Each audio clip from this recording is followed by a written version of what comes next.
Hello, and welcome back to Gimmicky Tech, the series about underappreciated decks and their underappreciated tech.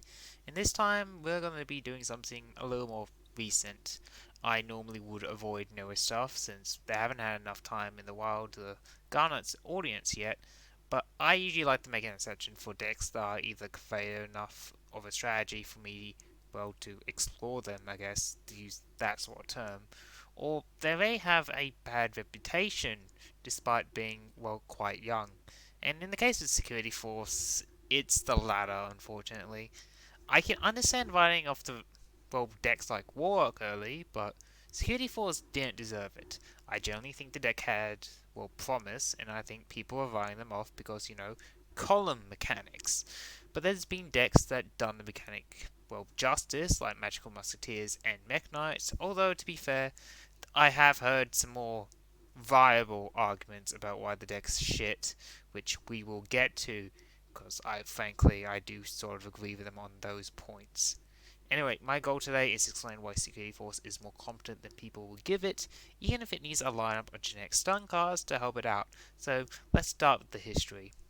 Also, to go off script for a bit, it's nearly 4 a.m. when I'm recording this because I couldn't sleep and I thought I'll do editing on the video. I opened up the editing program, found out the audio is absolutely fucking scuffed, so now I'm doing a quick, well, a quick re-record.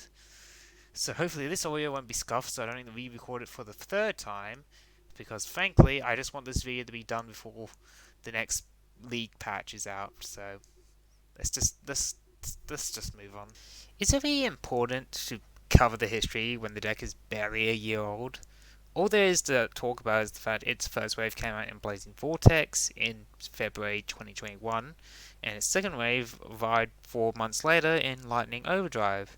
And to be honest, second wave felt unnecessary, like jumping the gun a bit, but the first wave had more than enough cards to make the deck perfectly playable, and the second wave only added an extender and a much needed removal option. The second wave totally feels like Vandred second wave, unnecessary support, but there's something salvageable. Can't wait for it to the same release philosophy, where it gets a really good third wave and a confusing and, well, frankly, shit fourth wave, followed by a generic link that helps the deck. Unlike most of its predecessors, its column mechanics are mediocre.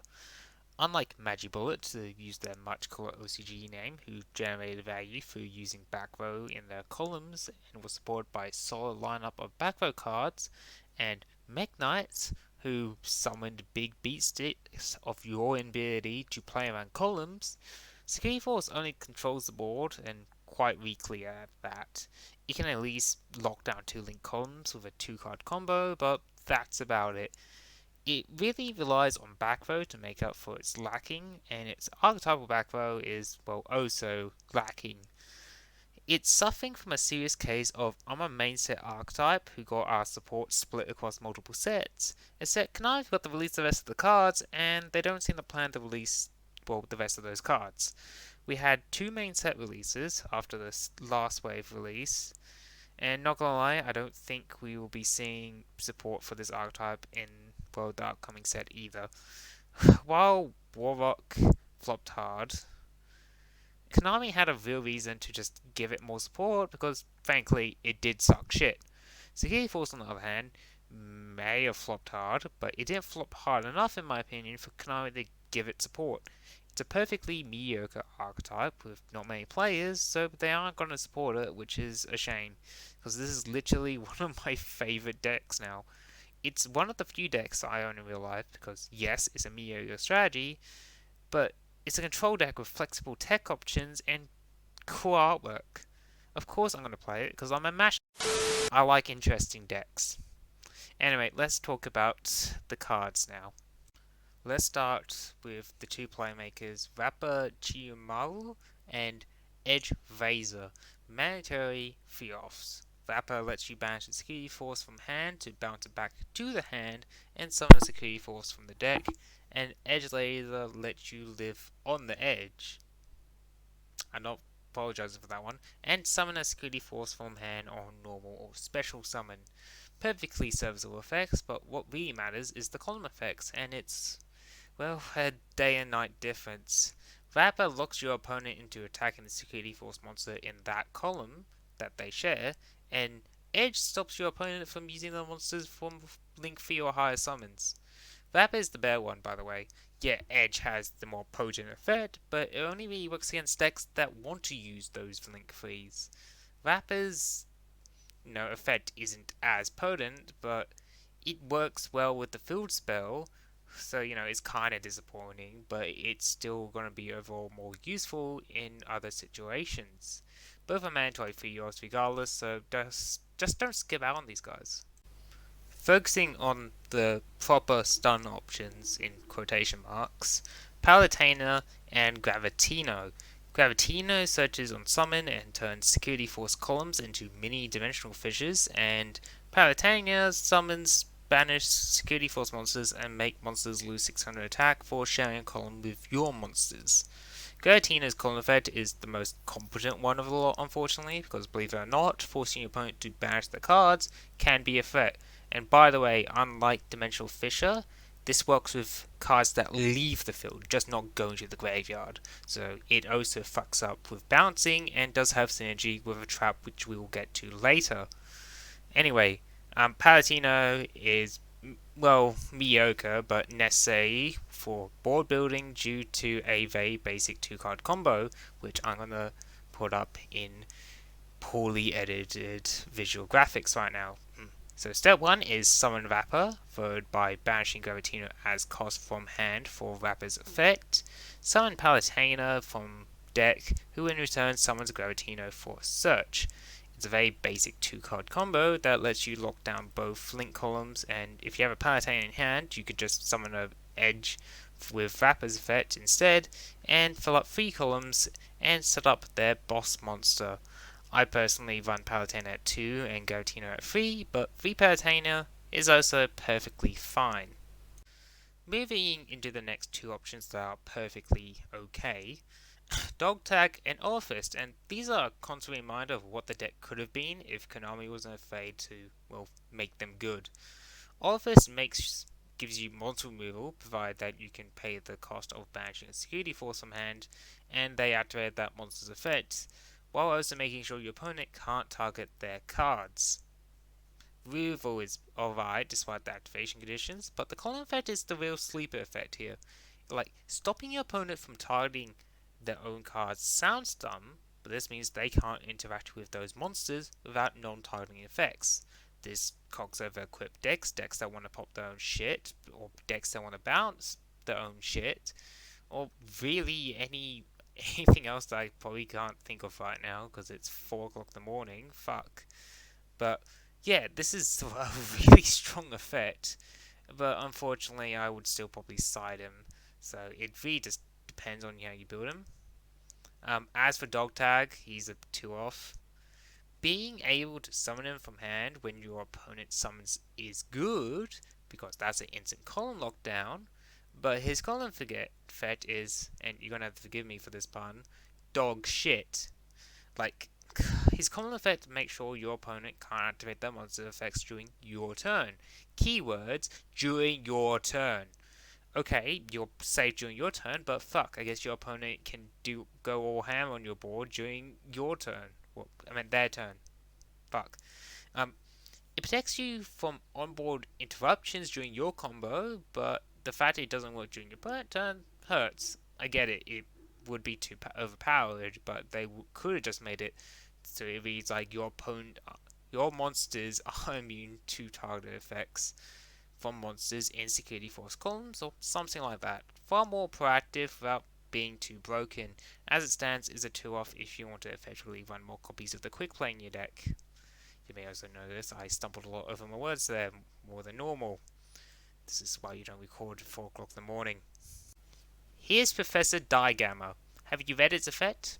Good, because that's all I'm going to say about it. So let's talk about their boss monster, the Malawan Pyrotech, in card form. Pinball Bumper here is quite solid for the cost, believe it or not. Being able to shift a monster to a different column and negate them is solid enough, but making them monsters get banished if the cards that it points to on attack is even better. is a 3 column nuke and it earns its spot as a 2-off. You aren't going to be summoning him that often, but having a backup copy is always good. The only 2 spells of for now are the field spell Bridgehead and the Quick Play Showdown, featuring Time Thief Duo from the Time Thief series. This video now technically has Time Thief Tech in it, and I'm very happy with that result. Anyway, both are 3-offs, but skipping out on a copy of Showdown is acceptable. Bridgehead is valuable, mainly because it's a searcher on activation, and it also makes Vapor, well, not bad on board. And Showdown is an instant column lockdown, with the upside of also being a recovery option. Nothing else to say here except for the fact that, well, they're well designed cards. The only 2 cards left in this archetype now are the traps, which are Specimen and Chase, making Sci-Flame canon in this universe.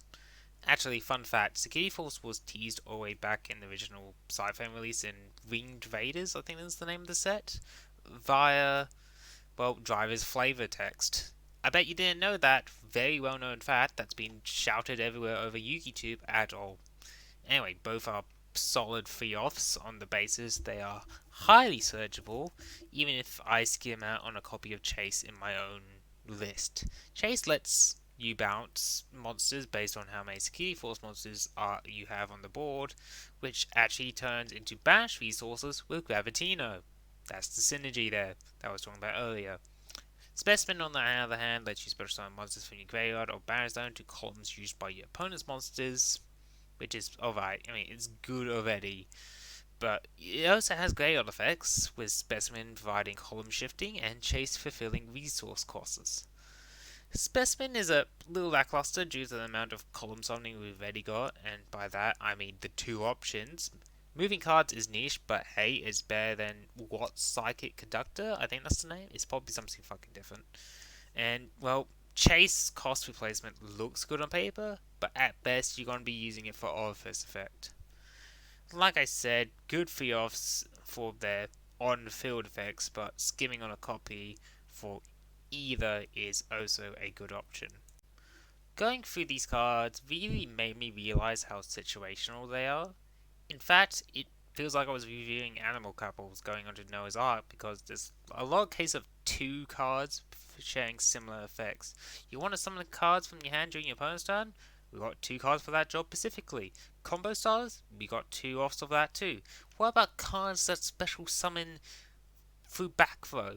Well, we got 2 cards for that as well. Cards with underwhelming on-field effects? Well, that's just the whole archetype, unfortunately. Fortunately enough, this is a stun/control deck, whatever term you want to throw at it. And like all good stun/control decks, yet again, whatever term you want to throw at it, has access to good stun/control. With someone, tell Ghost Trick we're pulling up, because we are copying their format and doing a trap review. That segue isn't very funny in hindsight, but fuck it, this archetype isn't funny either, so why should I put in the effort? So, unlike the Ghost Trick Trap video, we aren't going to be spending 20 minutes talking about traps, because frankly, no one wants to watch 20 minutes of that, so we're going to be doing this a little differently. I'm going to be talking about the traps I have used personally in my time playing Security Force, and we're going to be doing it in rapid fire form. If you think I missed any that are worth mentioning, feel free to drop them below. I do like to encourage the sharing of new ideas about tech and variations of decks, so if you have any, please do share. That's really just the point of this video, these sort of videos anyway. With that said, let's talk about the continuous traps first. Let's start with There Can Only Be One. This is a really solid option considering the Security Force are made of different types, so it doesn't really hinder your deck, but can heavily disrupt your opponent's ability to build board, because most decks share types these days. Summoner is a good pick since you aren't going to be summoning more than twice per turn. Underdog is alright if you want to make play safe without using dog tag, but please make sure you have a way to remove it during your turn. Underdog is a really weird floodgate. Cloak and Dagger for side decks for when you want to hit problem cards your columns can't handle. Boom Pauline is a fun option to cover your columns up. Lose 1 turn for when you have established your board well, to slow you down your opponent even more. Crackdown is, well, Crackdown. The Tyrant lineup is a good niche option depending on your local meta. And finally, and the band played on, because Security Force does have different enough levels to justify it. Just be careful with Dog Tag since it has the same level as Garatino, and the same goes for Orifice and Edge Laser.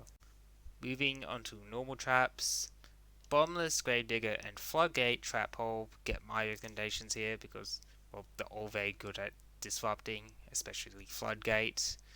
You know, why not fuck up the ability to make extra deck even harder by just flipping the cards face down? Imperm is Imperm, not really point explaining why. Same goes for Warning Point. Ice Dragon's Prison, though, is perfect for graveyard disruption and the occasional removal. Ajama Trio and Duo cards are fun options to force your opponent to use your columns. And finally, Get Out as a backup plan when all else fails. I don't have any counter trap recommendations outside of the obvious ones like Solemn, but I do have the suggestions for monsters real quick. If you pay attention during the card breakdown, the monsters, well, are light and dark attribute, which means you have access to the big Chaos Beatstick options like Chaos Dragon, which I probably won't put on the field because I can't be bothered finding its asset, but the other one that is really worth mentioning is Envoy of the Beginning, really good removal. I wouldn't recommend it though personally, since you need more room for the back row, but it is something you could do. Here's my deck list. Sudden, I know, but I didn't know how else then, that last paragraph. This deck list uses cards that I think best fits the deck currently, but do feel free to shuffle the traps around. An extra deck was, kind of thrown together, mainly just pot targets, but there are some good options there, with my personal favourite pick being number 67. RNG floodgating. I'm down with that. Alright, let's end the video. This part is going to get a bit long and ranty, and also my eyes are starting to hurt from looking at this iPad screen for a bit, but please bear with me. I already sort of touched on why I think this archetype failed to grasp the imagination of the player base, because let's be fair, it's more half-baked than ArcV era set filler archetypes like Trimid and Digital Bug. I do think though, unlike those archetypes, the deck is more salvageable just due to how strong the back row lineup can be. Let me ask you this question here, just try to keep with me here. Would you want to fight a tiger-sized duck or 10 duck-sized tigers? If you said the former, you're most likely the same as the majority of this player base. People who play decks whose end goal is to make a big boss monster who does all the work. If you're the former, you're the sort of person who would probably enjoy Security Force, since it's like the latter option. It's weak by itself, but it can overwhelm you with a collective effort, and I think that's the real reason why no one plays it. Okay, I know that metaphor makes no sense, but I think you get it. It's really just what I'm trying to say is a deck not made for the majority of the player base. Yes, it has a boss monster of sorts, but that's more of a toolbox option. Its real power is in the main deck, because yes, it's weak alone, but strong when assembled, and deadly when paired up with a proper lineup for back row. The best way to sum up its playstyle is, it's like you're playing with 5 more back row slots. There's more room for passive slowdown effects which stack up to become a real threat. Another reason why I think the player base didn't really enjoy this archetype as much is because it's a very passive playstyle. Let's compare them to a similar archetype, Magibullet. Both focus on controlling columns as their win con, and both have a similar playstyle of controlling the board for a mix of monsters and back row.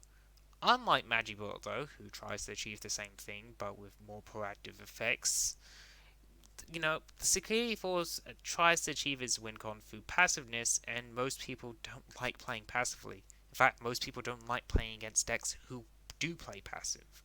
That's why no one likes Mystic Mine or Barrier Stun. Let's be fair. Playing passively isn't very exciting for your opponent or yourself because Yu-Gi-Oh! Is a very interactive game. Security Force goes against that philosophy by having a playstyle that's 90% just putting cards on the field and then just letting it kind of do its thing with very little interaction with the opponent. It's not, well, practically active, so, the common Yu-Gi-Oh player wouldn't enjoy it, which is fair, but I still think people should give it the good old college try, as the Americans would say, because who knows, they might end up being like me and enjoy slowly whittling away at your opponent's will to play through, well, floodgating their board, and there be the play. 'Cause really, you really don't understand how fun it is just to watch someone just go, why, and you just go, heh heh heh heh heh. Heh. This is a very drawn out conclusion, and I'm really starting to feel the tiredness on setting, so I will conclude my ramblings with a summary. Security Force is mediocre and niche, but that's okay. Konami could do a lot more for the deck to become, well, more popular though, through more competent support, but the deck has a player base already. People just don't know it yet. I think with a willingness to change up your playstyle and a little bit of creativity, you end up enjoying Security Force. It's not well made, but just like Gusto and Yusenju, decks I have covered before, is carried by the availability of pre-existing cards, except for, well, instead of wind monsters which carried Gusto and Yusenju, it's the amazing lineup of traps that will carry this archetype. Anyway, tune in next time as we cover a deck builder archetype from Dark Saviors of all things that isn't meta relevant, but I need to be careful with this archetype because honestly, things might get a bit hairy, to use that word, I guess, if I say the wrong thing. So I'll see you then when we cover that archetype. Huh. Hello, welcome to the end of the video. Just had to pause my YouTube video there. If I do bother editing this, you'll probably be wondering, oh, end card looks a little bit different. Oh, I thought I'll do something a little more different, a little bit more professional, I guess is the correct word. Anyway, I thought this video would be a bit shorter, honestly, because, smaller archetype, smaller pool of cards to suggest, but no, it's still 20 minutes, probably because of that goddamn conclusion, but I did promise I'll justify what I was saying before in the collision, so let's go back to that analogy I went to, because let's be honest, it was a bit of a shit analogy now, wasn't it? Like, ducks and tigers, they're not even remotely close. What I should have said is, would you rather fight a tiger or a swarm of rats? Because I think that 3 just says something more. Actually, maybe not. The point I was trying to get at is that most people like to use decks that are more traditional. Summon big boss monster does thing. Most people don't like playing decks where you just put cards on the field and it does its thing. Because let's be honest, that's kind of close to DM era Yu-Gi-Oh, where you kind of just put a bunch of beat sticks on the field and it does its thing, I guess. But no, see, this is why I'm so bad at doing analogies, but fuck it. What I was trying to get at is that I think that Security Force isn't popular because no one wants to, well, not play in the not traditional way of playing Yu-Gi-Oh. So, yeah. Anyway, yay, we got this episode of Gimmicky Tech done quite fast too, because like I said, I was recording this at 4 a.m. unfortunately, and I started editing around 5. It's currently 2 o'clock. I did take I think a 6-hour nap. So yeah, I can speed edit these videos, but it's really just like the script that comes in that takes long.